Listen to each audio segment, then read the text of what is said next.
Hello दोस्तों, एक बार फिर से आपका स्वागत है आपके अपने YouTube channel the top GK पर। मैं हूं विजेंद्र सिंह।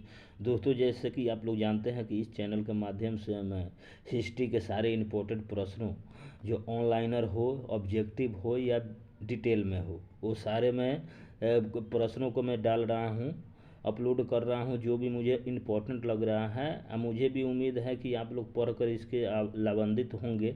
तो आज की कड़ी में हम देखने वाले हैं 1857 की क्रांति, जो आपके किसी भी एग्जाम और व्यू से काफ़ी इम्पोर्टेंट एक टॉपिक है, जो कोई भी एग्जाम में 1 से 2 प्रश्न इसमें टपकने को मिलते हैं।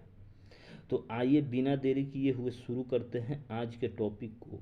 आज का टॉपिक है 1857 की क्रांति, जो काफ़ी ही इम्पोर्टेंट है प्रश्न है। इस टॉपिक है हिस्ट्री का।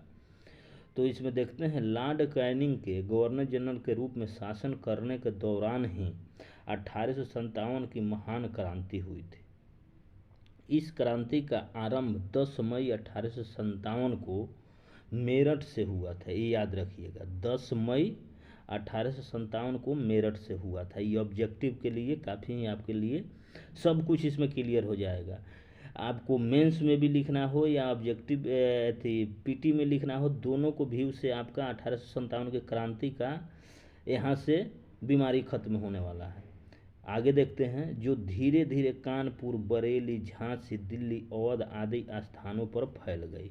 इस क्रांति की शुरुआत तो एक सैन्य विद्रोह के रूप में हुई थी, परंतु कालांतर में उसका स्वरूप बदलकर ब्रिटिश सत्ता के विरुद्ध एक जनव्यापी विद्रोह के रूप में हो गया, जिसे भारत का प्रथम स्वतंत्रता संग्राम कहा गया।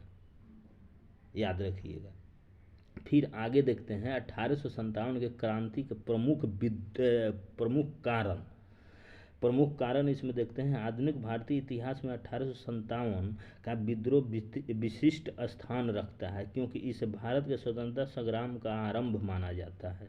1857 के विद्रोह को जन्म देने वाले कारणों में राजनैतिक, सामाजिक, आर्थिक एवं धार्मिक सभी कारण जिम्मेदार हैं। लिखते जाइएगा आप लोग। ईस्ट इंडिया कंपनी का प्रशासन जनता में असंतोष का बहुत बड़ा कारण था। पेचीदा न्याय प्रणाली तथा प्रशासन में भारतीयों की भागीदारी न के बराबर होना विद्रोह के प्रमुख कारणों में से एक था।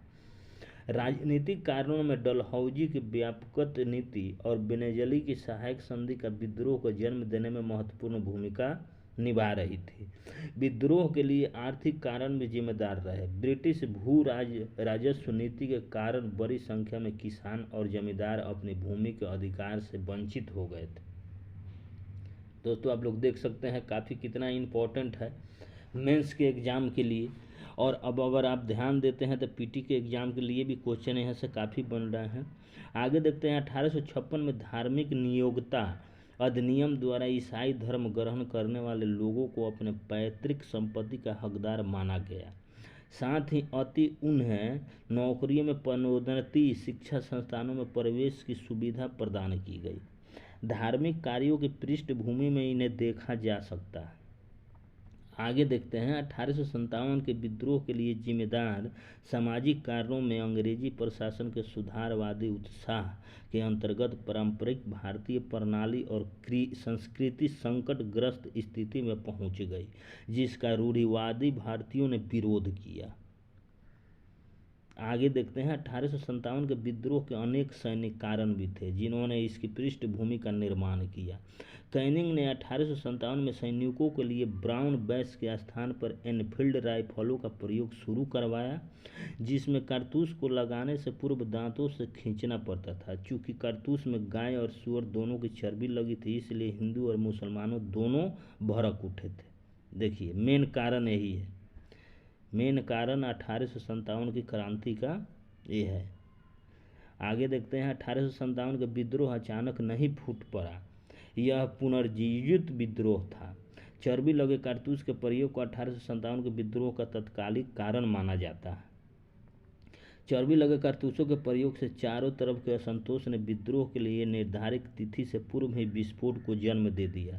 चर्बी युक्त कारतूस के प्रयोग के विरुद्ध सर्वप्रथम कलकत्ता के समीप बैरकपुर कंपनी में तैनात 19वीं और 34वीं नेटिव इन्फेंट्री के सैनिकों ने बगावत किया।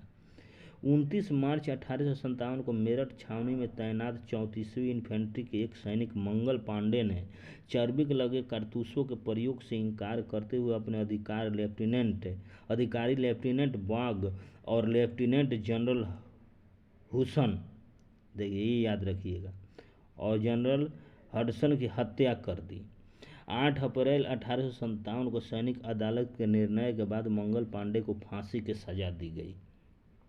10 मई 1857 को मेरठ छावनी के सैनिक ने विद्रोह की शुरुआत कर दी और दिल्ली की ओर कूच किया। 12 मई 1857 को दिल्ली पर कब्जा करके सैनिकों ने निर्वासित मुगल सम्राट बहादुर शाह जफर को भारत का बादशाह घोषित कर दिया।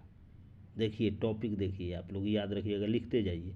1857 के विद्रोह का प्रसार, देखिए कैसे फैला यह विद्रोह। दिल्ली पर कब्जा करने के बाद शीघ्र ही विद्रोह मध्य एवं उत्तरी भारत में फैल गया। 4 जून को लखनऊ में बेगम हजरत महल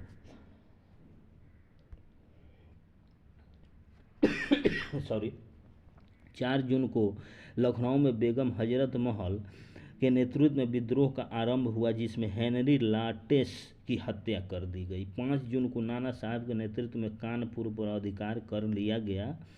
उसके बाद नाना साहब को पेशवा घोषित कर दिया गया। झांसी में विद्रोह का नेतृत्व रानी लक्ष्मीबाई ने किया। झांसी के पतन के बाद लक्ष्मीबाई ने ग्वालियर में तात्या तोपे के साथ मिलकर विद्रोह का नेतृत्व किया। अंततः लक्ष्मीबाई अंग्रेजों जनरल हुरोज से लड़ते हुए वीरगति को प्राप्त हुई। देखिए याद रखिएगा, कहाँ? ग्वालियर में। रानी लक्ष्मीबाई कहाँ मारी गई?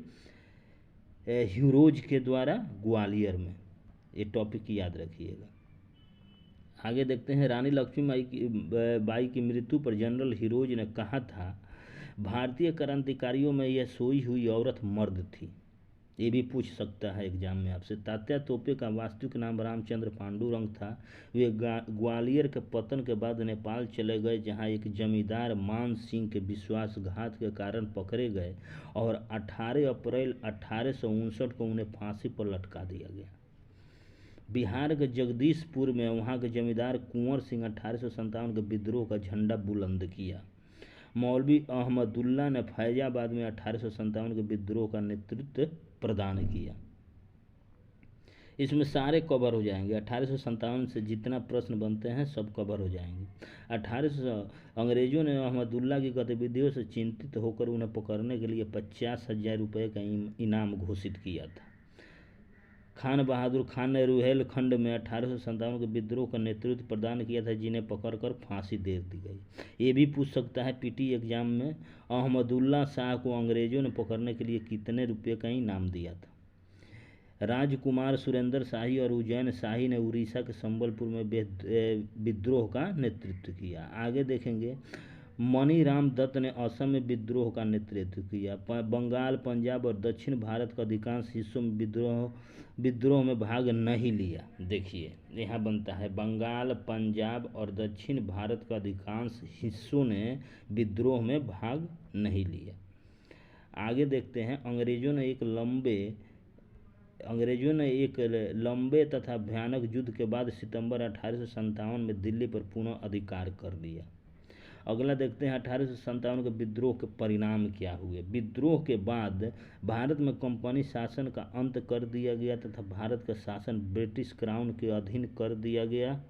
भारत के गवर्नर जनरल को अब वायसराय कहा जाने लगा। भारत सचिव के साथ 15 सदस्यीय भारतीय परिषद की स्थापना की गई और 1857 के विद्रोह के बाद ब्रिटिश सरकार द्वारा सेना के पुनर्गठन के लिए स्थापित पील आयोग की रिपोर्ट पर सेना में भारतीय सैनिकों की तुलना में यूरोपीय का अनुपात बढ़ा दिया गया। भारतीय रजवाड़ों के प्रति विजय और विलय की नीति का परित्याग कर सरकार ने राजाओं को गोद लेने की अनुमति प्रदान कर दी।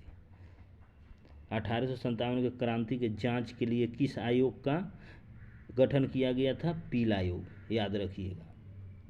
तो दोस्तों यहीं पर इस वीडियो को समाप्त करते हैं। मुझे उम्मीद होगा कि इस वीडियो को देखकर आप लोग 1857 के क्रांति से सारे प्रश्नों को कवर कर लेंगे।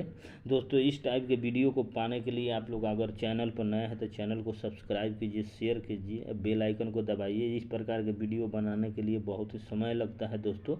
धन्यवाद।